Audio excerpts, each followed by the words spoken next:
Okay, so people have asked us, they've seen our black light setup back here, and they've asked us what's going on there, how did you build it, what is your black light setup like for collecting insects. So I thought we would just go through the details of how we built this guy back here. All this dirt on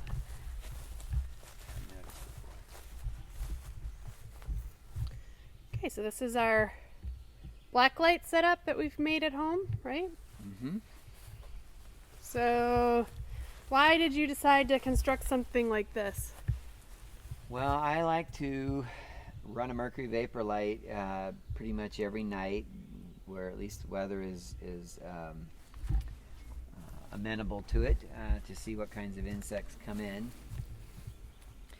And previously we had it on our porch itself, but you appropriately so were interested in using the porch for a porch, and so we moved the black light off, which is good too because it's closer to the woods now. Well, to be fair, we hung hooks for the hammocks, and then instantly the black light got attached to it, and then I was never able to hang the hammocks, right?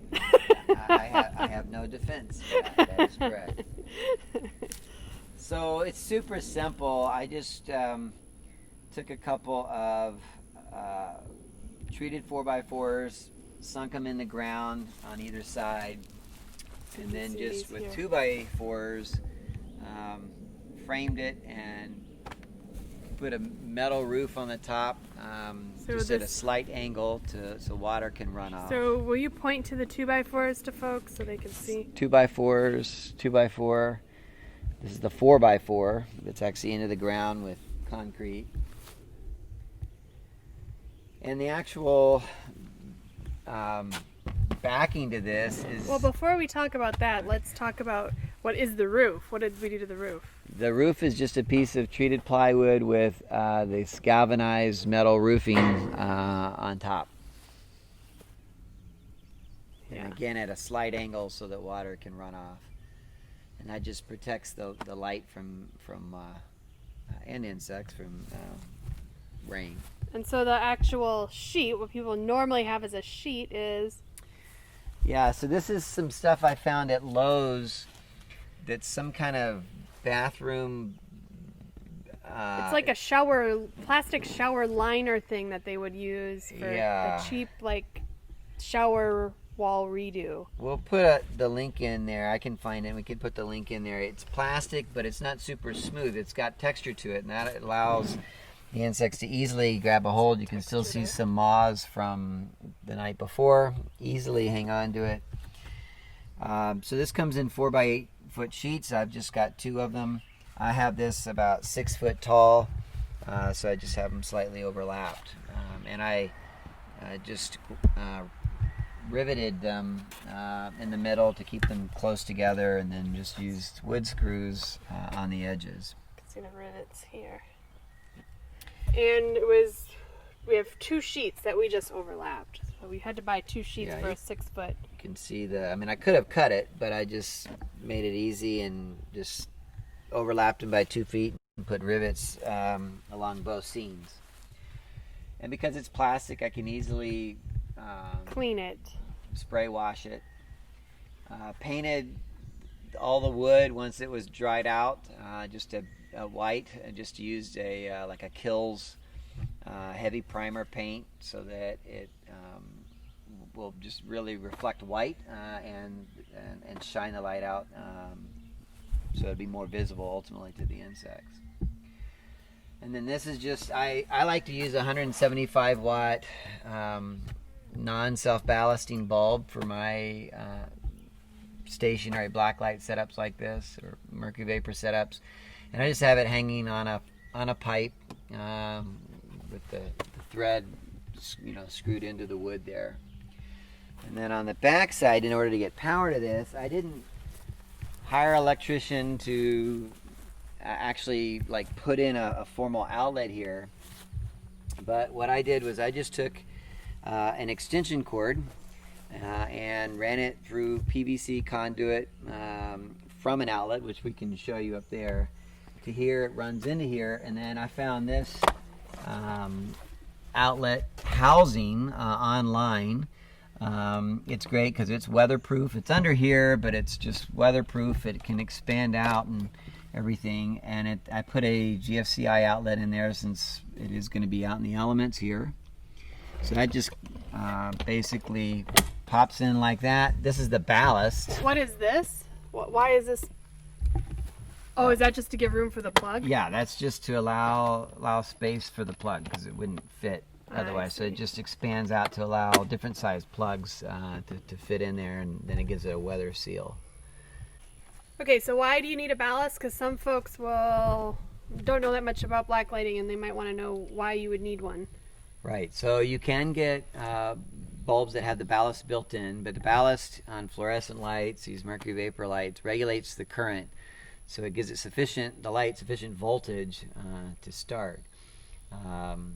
So some fixtures you'll have the ballast outside like this in a box. Others the ballast will be built in to the light itself. Nothing wrong with either one. I like the wavelength of light that the 175 watt non-self-ballasting bulb puts out. The self-ballasting mercury vapor bulbs puts out a slightly different wavelength of light. It doesn't, to my eye anyway, appear as much in the ultraviolet spectrum. Admittedly, I've never actually tested it, but as this one. So that's why if I have access to a generator or AC power, I prefer the 175 watt mercury vapor bulb. Some mercury vapor bulbs are self-ballasting and the ballast is in the bulb, and that's totally fine. I just have used this kind of setup for a long time, and that's what I typically go with.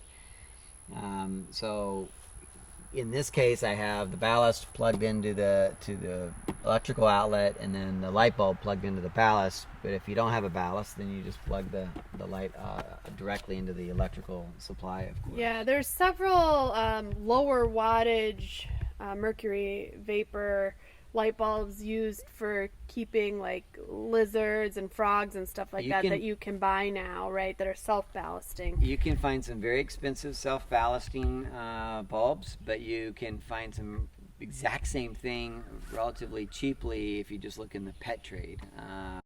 This is some PVC.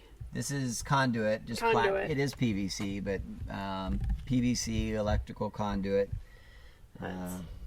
Just it holds the cord, the extension cord. So and we buried it. If it's not obvious, then I just chopped off the female end of the extension cord and wired it into the GFCI outlet into this box, so it provides a power supply. Yeah. You could just simply plug this into the extension cord, but I just wanted something a little bit more weatherproofed and Alabama is really, really wet. Like, we get things that get wetter here in Alabama than we do when we're in the tropics, so it's insanely wet here. So then the floor. Yeah, the floor is probably the thing that I'm least happy with about this setup, but basically all I did was just dug it out, tried to level it as best I could, and just put in cinder blocks for the flooring. It's worked out all right. I like for it to be a little bigger, honestly, and of course things can get into the crevices, which is one of the reasons I'm not a big fan of it. But I also wasn't prepared to just have like a 10 foot by 10 foot foundation of cement poured back here that would be kind of permanent either. So if somebody has some other great ideas to kind of fill in the gaps of something like this, or just do it differently altogether, I would be curious about that. Yeah, leave it in the comments if you have any ideas on how to make this floor even better. It works though. I mean, I can easily... Historically, we had this whole cement area, and the black light was between those two posts of the pergola, and we just didn't basically use our yard furniture because there wasn't anything to look at except for a white sheet. That's all the entertainment you need. That's right.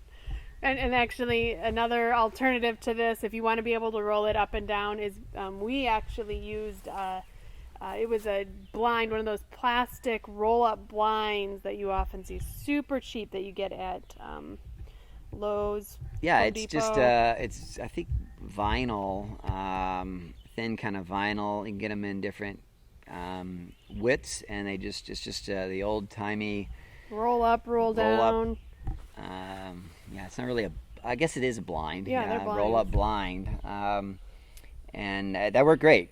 So I could roll it up if a storm was coming in or something like that. Which is the only time we ever rolled it up. So here is the PVC coming back out from underground along our house.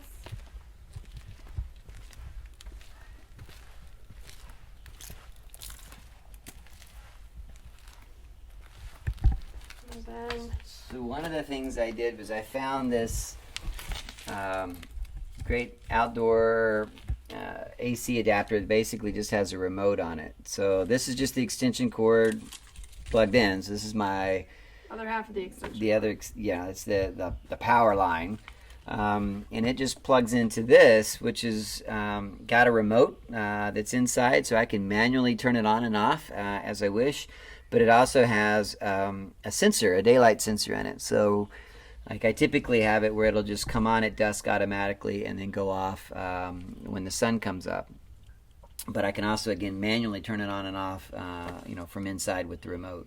So this is a handy way to not have to worry about, like if we're out late and I want the light on, then of course there's just a sensor on there that will turn it on.